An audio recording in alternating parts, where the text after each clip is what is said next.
and then go through 2, or do we want to do both so we can show like trends or what? It's up to you guys. I think, hold on. Y'all can keep dialoguing there while I. Let's just do 1 and then go to 2. And then we'll go on to 2. Yeah. Okay. Okay, guys, it's recording. Okay, good. All right, so let's start with 1. I'll go first. When I was talking, you guys have had, we've had time to look at the review sheets and stuff, and I think you guys both did a great job, and I think, we talked about this before last week at our other Zoom session, is that I think Anna, yours was just so very raw, because it was just, you just laid out the facts. But I think you also showed the potential of what could be. And to me, that's a huge leadership quality.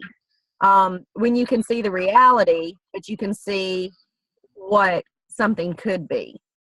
And so that's what I took from your task 1. You put it out there, you explained it, you talked about these are the numbers that prove where we are, and this is what's going on. But we have the possibility of being here. So I was very impressed with that description. The details that were given were, if you didn't know the school, that school profile gave you such an extensive description that you would almost know what that whole school is about. That was fantastic. Yeah, it was great. It was really a good school profile. And I liked that when you talked about being real, because that's one of the things DeFore said about PLCs, that you have to be real about your data and be real about what's going on. Yeah. Yeah. Nah, I think it's important. It's actually one of the standards of North Carolina. Teachers know their students, and I think it might be on the principal standards as well.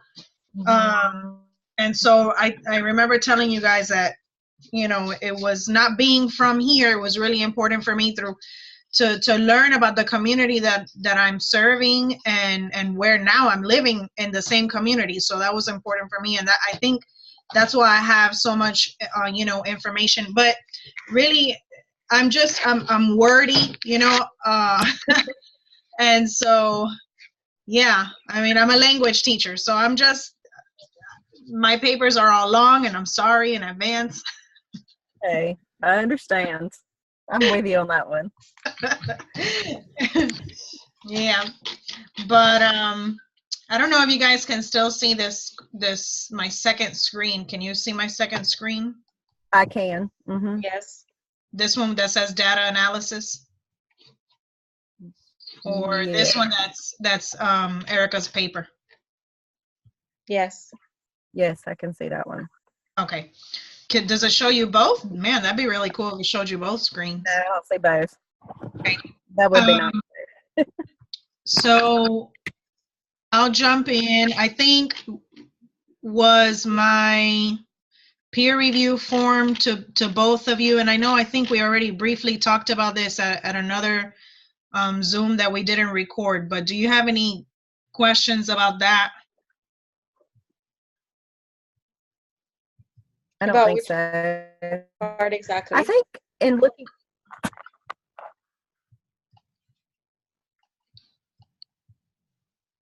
Okay. So I vote for us to switch to task 2. Okay. So task 2. I'm going to.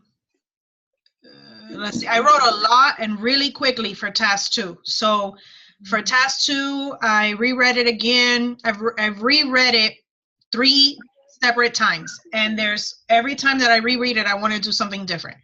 So I did get a really amazing grade for task 2, and I got no written feedback about task 2 as needing to change anything.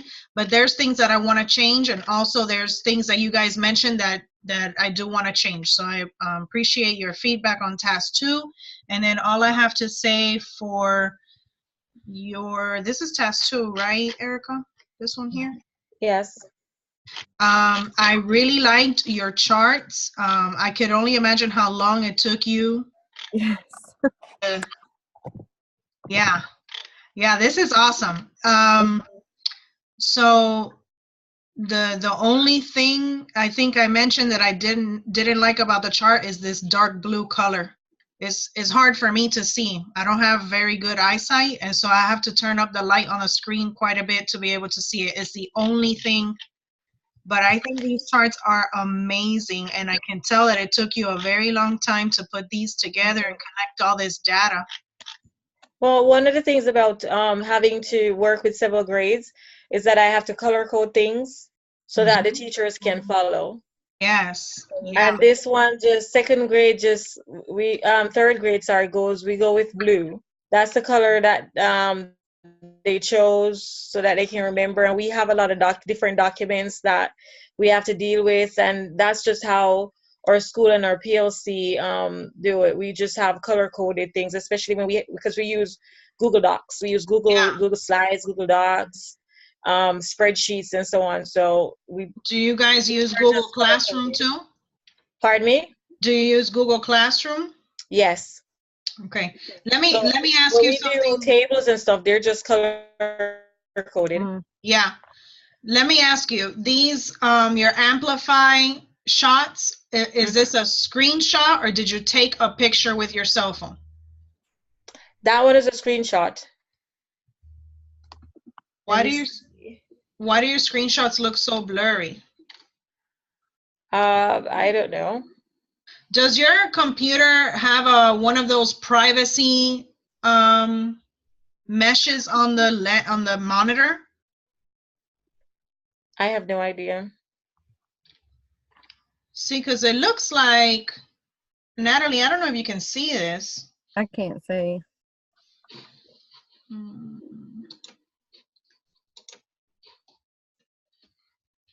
you see now? I can see that, yeah.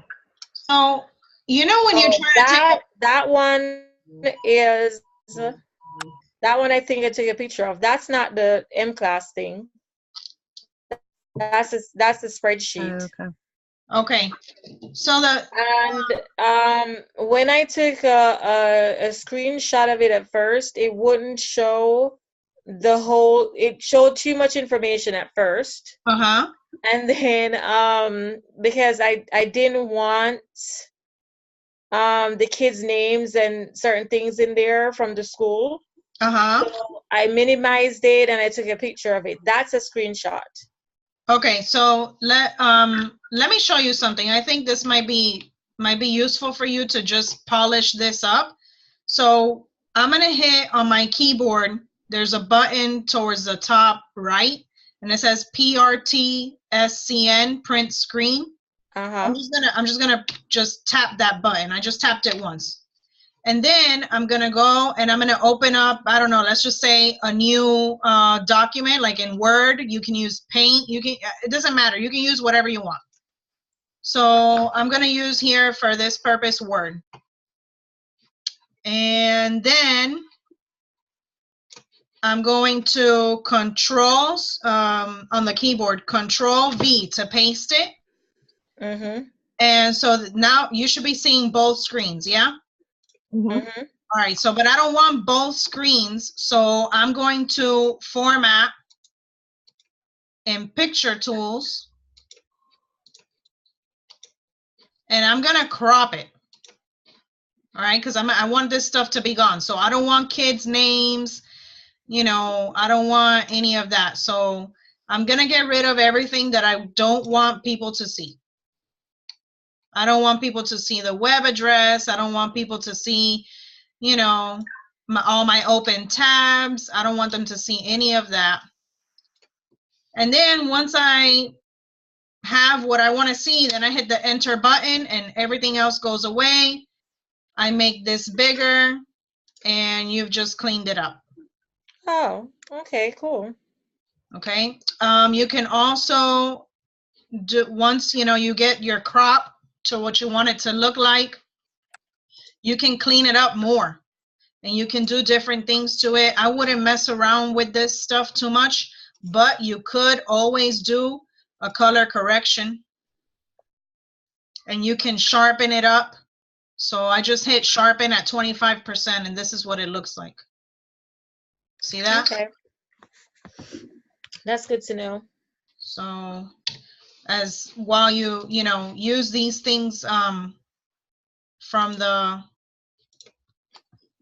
from whatever you use it from, your cell phone, I mean, it doesn't matter, all these things, yeah, it just looks like, when my students take a picture with their cell phone of the computer screen and then they try to send that to me. That's what it looks like. But if you use the print screen feature, it'll be much more cleaned up. Okay. So I hope that helps. That's my only, that's good to know for next time. I think, yeah, see, I don't think I can clean it up for you here. That's actually a screenshot. This one here is actually a screenshot. Mm-hmm. Yeah, I don't know why that came out like that. Let me see. All right. Okay. But in the meantime, Natalie, I liked your task 1 and task 2, how it flowed, and I could I could easily read it and follow what you were saying. The one thing that was difficult for me as an elementary coach and teaching elementary for so long is following data from Midland High School, because I don't know like the different tests that are taken.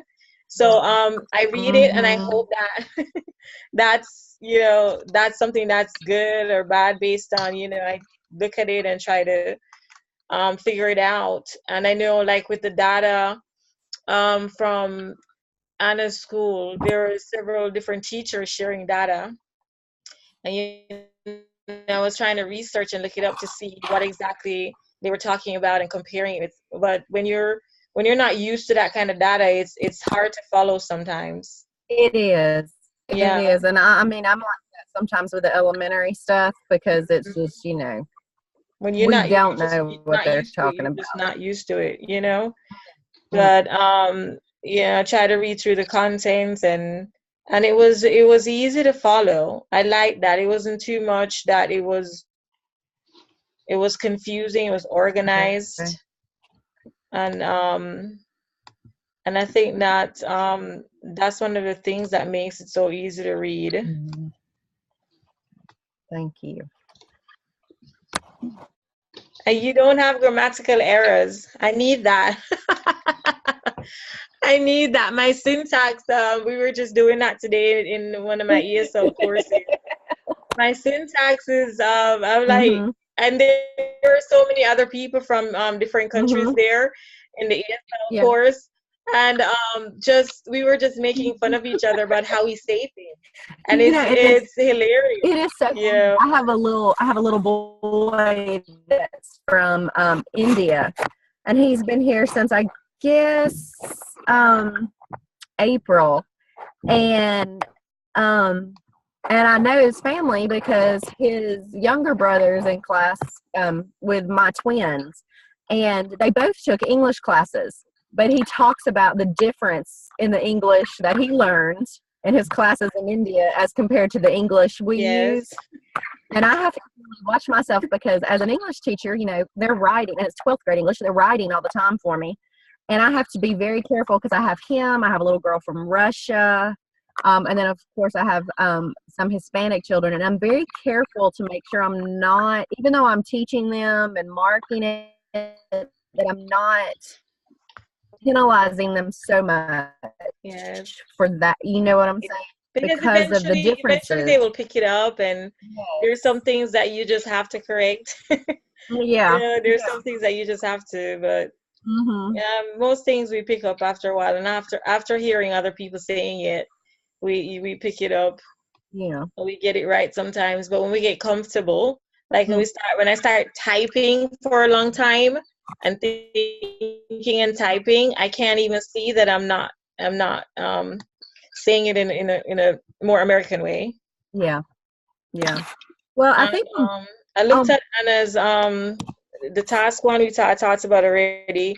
For task 2, I did your review at first, and I didn't feel like a lot of the headings matched with the information matched with the headings, and then I went back and I looked at it and I redid your review because I realized that you took it from a different perspective than I did, and it was fine. I realized that it was just from a different perspective. So the one thing that there was one heading that was confusing to me, and it was what was the one under criteria? Criteria and process for identifying the most pressing need. I think that one was a little bit confusing because to me that was how did we identify the most pressing need? Like, how did we come to the conclusion of this is the most pressing need? That's what I took from it. Yeah, like how did you go about finding the most pressing need? I'm trying to find it. I'm like a million tabs open. So yeah, I have and this was really short for me. The process for identifying our need was an open discussion. That's all we just talked. The 4 of us talked and said, okay, so what's our most pressing need? What do we need to do that we can? Right. And I got that from the first line. Yeah. That you discussed it, but the process I don't think was there. Like the criteria. Like what was the criteria? Like that I didn't think. The process, I guess, was the open discussion, but what was the criteria? That's what I was looking for. Because that's where you mentioned about digital embedding digital literacy into the pressing need and so on, but I don't know if that was mentioned anywhere else. Like I don't know if that was a criteria. That was the issue that I had there. I think I was writing task 2 as a continuum of task 1. So I was writing it from the perspective of this is just going to be a huge flow of information. So I know I talked about it in task 1 that we had to use to implement technology because I had already told my PLC what the APSO is about. So I had already told them, and I said, and guys, it needs to involve technology. Okay. But I will go back in there and clean that up. Yeah. So no, I think between the first heading, data collection strategies, we get together and we discuss what we have from our exams and what we see in kids throughout the semester. Yeah, I don't know. I think this whole criteria and process for identifying the most pressing need. Like I had to read it over and over and over, and I was like, okay, so after we collect the data, how are you gonna go about it? We're gonna compare the scores, decide who is based on that. Can't do that because we're all different subjects, so we can't compare our scores. We can only draw conclusions from what we think happened in classes and what we think will help get more successful students. We can't compare you because think we teach that something different. do you think that like you've taken on a whole lot at once? I don't think so because I Like was what is it that you were focusing on again? What was the most pressing need? reteach and Kinda- enrich model, Say that one more time, sorry. a reteach and enrichment model. Okay. And you're doing it for all the subject areas? All science. All science. Okay. Yeah. All science for all grade levels? Yes. Yeah, because in high school, it's grade levels doesn't really make a difference. It's all the kids have to take biology, all the kids have to take earth science, and all the kids have to take a physical science. So we only offer 4 sciences to begin with. Okay. Okay. I was just wondering, I don't completely understand it, honestly. But I was just wondering if it's going to be hard to like collect and keep up with data first from so many different sources to actually analyze it and compare it and